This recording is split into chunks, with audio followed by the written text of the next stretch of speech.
នោះដីខ្មែរស្រុកស្រែចំការ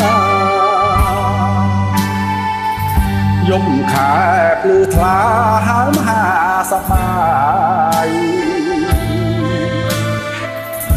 ធ្វើបន់ដាំងទៀនក្រមានទាំងឡាយ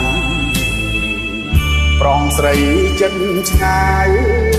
គ្រប់កាយគ្មានមកម៉ែជាតិនាងជានាំគ្នារួម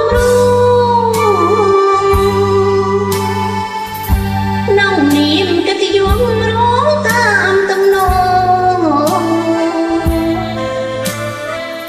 ស្គាល់មានឆ្ងាយចិត្តស្គាល់មិត្តប្អូនបងចិត្តខ្មែរមិនឆ្កងរំលងខោច្បាស់ខ្មែររស់អើយក្នុងធម៌បបអោ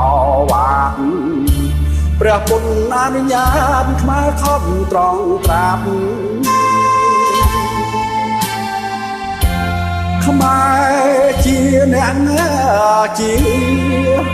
មិនអាងចាងកាប់ខ្លាចខុសនឹងច្បាប់ព្រះពុទ្ធសាសនា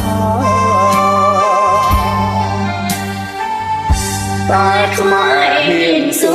ដល់ជីកាពីបើសិនពួកមានចង់ពីប្រហា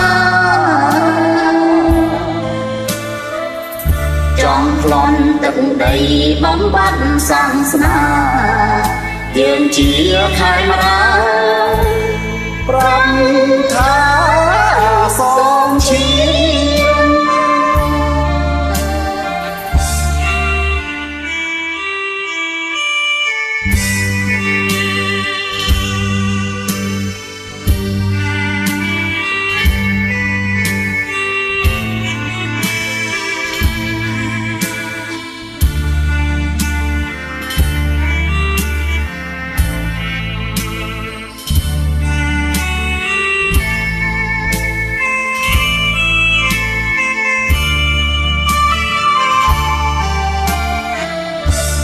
ខ្មែររស់អើយក្នុងធម៌បបអោវាក់ព្រះពុទ្ធអនុញ្ញាតខ្មែរខំត្រង់ត្រាប់ខ្មែរជាអ្នក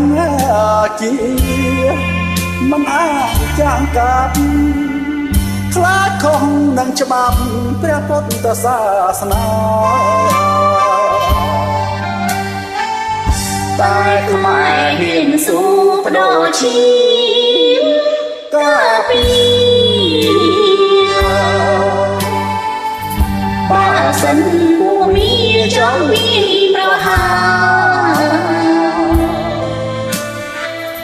ចង់ប្លន់ទឹកដីបំបត្តិសាសនាយើងជាខេមរាប្រាប់